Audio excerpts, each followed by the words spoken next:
The effort of our team tonight. I mean, I just can't say enough about how they responded. That's what good teams do, and it's been a long couple weeks. Not a lot of fun. The fun's in the winning, and it's good to see the guys bounce back tonight and really play a heck of a ball game against a very good team. Georgia Tech averaging 372 yards rushing, coming in here, I think third in the country. And to hold them almost 200 yards under that, that just, can't say enough about our players and our staff. Guys were ready to go. So hats off to the team. Again, defensively, I think they had 225 yards total.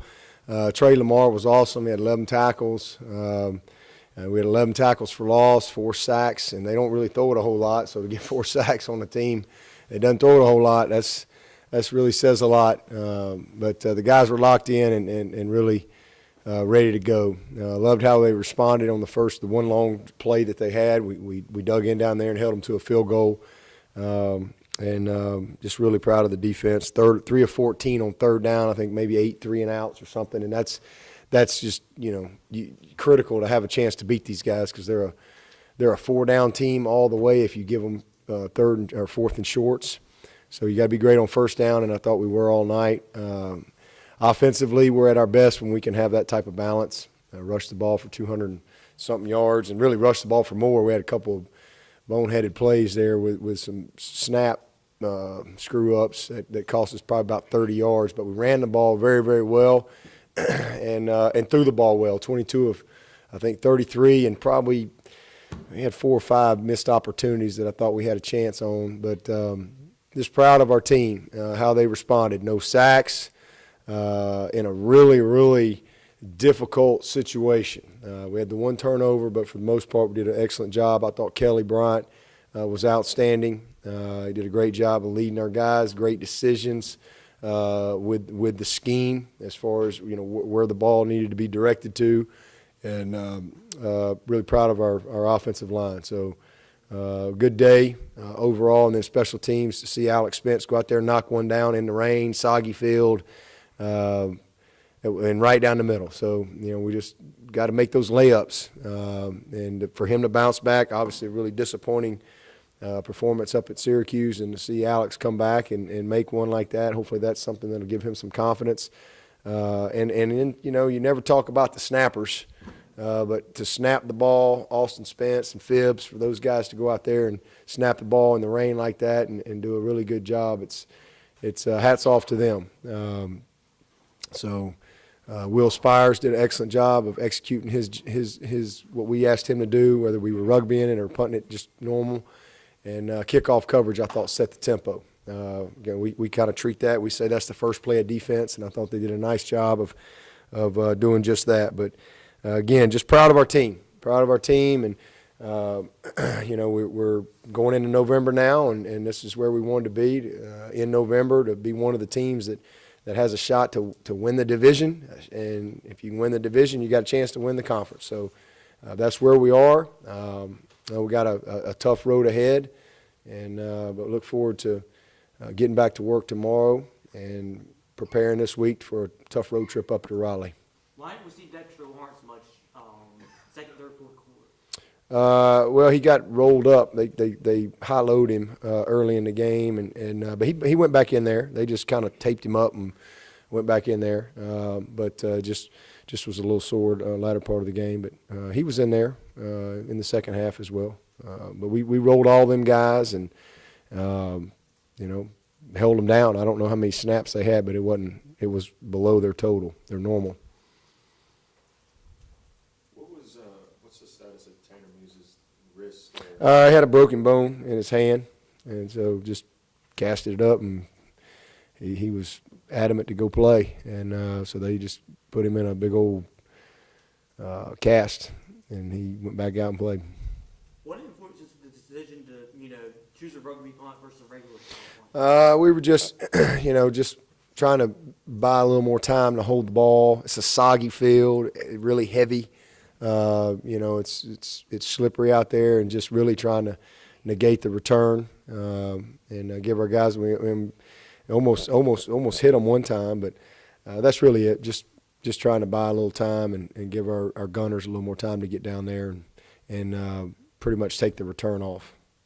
Dabo, how important was the aggressive mindset on offense coming right out? Yeah, we talked about just attacking right out of the gate, and I told them at the hotel today, listen, I don't care if it rains or whatever, that's not going to change how we're going to play the game, and we stayed aggressive the whole day, and again, that was run pass option, and we gave Kelly a lot of flexibility tonight in what he could do with our run game, pass game combined, and he did a great job of making good decisions all night long, but. We were going to take what they were going to give us, and weren't really sure how they were going to play us because they played some teams one way, and then you watch Wake Forest last week, and it was a totally different style of play defensively. So I felt like we did a good job of identifying what their plan was, and they're not used to playing that many snaps. I mean they used to controlling the clock and the play count. But the third down was critical. Were they 3 of 14 on third down? That's not the norm for them, and we were pretty dang salty on third down. I think we were maybe 6 of 10 at half, something like that. So that was big, and I think at the end with the combination of the weather and the like I said, you get heavy quick, and it's not great footing. We were able to have enough misdirection, and where we were. Keeping them off balance. Coach, after all the work that Milan's put in, it had to be nice seeing him get in the end zone finally. Yeah, it was awesome, and and his uncle, Herschel was here, has been here for the last 2 days, and that was pretty cool. Come out to practice yesterday, and Herschel Walker standing there, and that would have been. It wouldn't have made my top 10 most unlikely things to ever occur in my life because I would have never even thought to put it on that list. But to walk the Tiger Walk and to come into the lobby and there's Herschel Walker in a bright orange Clemson shirt, high-fiving me and giving me a hug, was an out-of-body experience going on right there. And then to see Milan get a touchdown on the one game that because we've been hoping he would come, he just hadn't had an opportunity to get here yet. And this weekend worked out for him to come. So I think that's pretty cool that Herschel was here to see Milan get his first touchdown catch, and well executed. That was a little play action pass, and good to see Kelly make a great throw and Milan come down with it. Coach, what did you say to Travis Etienne after that fumble in the first quarter?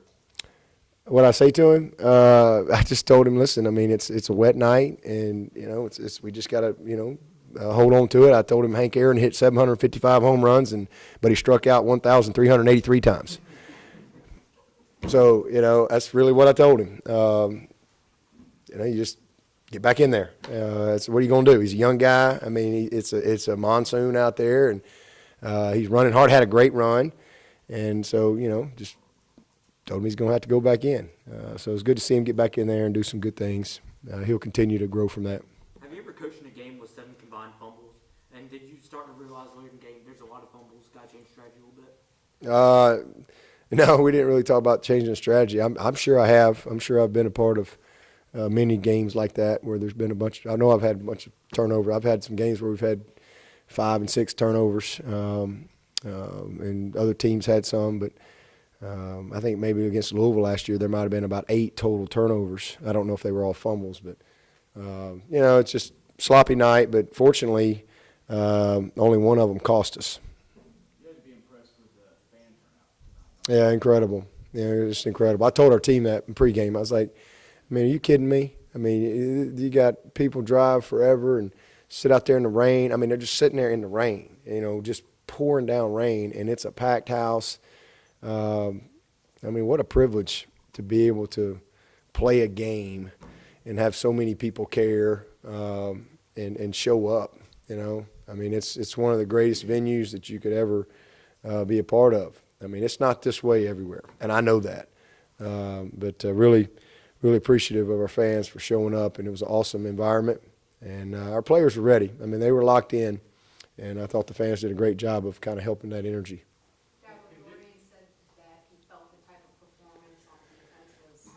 A reminder for themselves about how well they can play. How important do you feel like Well, I mean, it was important that we all play well tonight, just because that was what it was going to take to win. And if we didn't play well on defense tonight, we wouldn't have been able to win. I think just responding and just refocusing and getting back to work. That's what's in front of you. That's what you control. And everybody gets knocked down from time to time, but it's just always how you respond. And good to see this team take ownership and go back to work. Like I said, it's been a long 2 weeks. Been a tough 2 weeks. But sometimes, maybe if we hadn't lost that game, maybe we wouldn't have had quite the opportunity. You always have an opportunity to teach, but maybe not quite the opportunity to really teach this young team. This is a really young – I was talking to you about that yesterday. This is a very, very young football team. And, we had a great opportunity 2 weeks. I'm kind of glad we didn't play the next week because, you turn around, you got to get right back at it so fast. This we had to kind of waller in it a little bit. And that's what this group needed. Coach, Hunter Johnson in the fourth quarter, was there something you saw from him during practice over the week that made you decide to put him in before the game? No, Streeter came to me right there at the end. He said, "Hey, you okay if I put Hunter in right here?" I said, "Yeah, put him in." So that was it. Was there any concern with the conditions being what they were for Kelly going out there early on, and how do you think he did early on, managing the ankle and the towel? Yeah, I mean, he was great. I mean,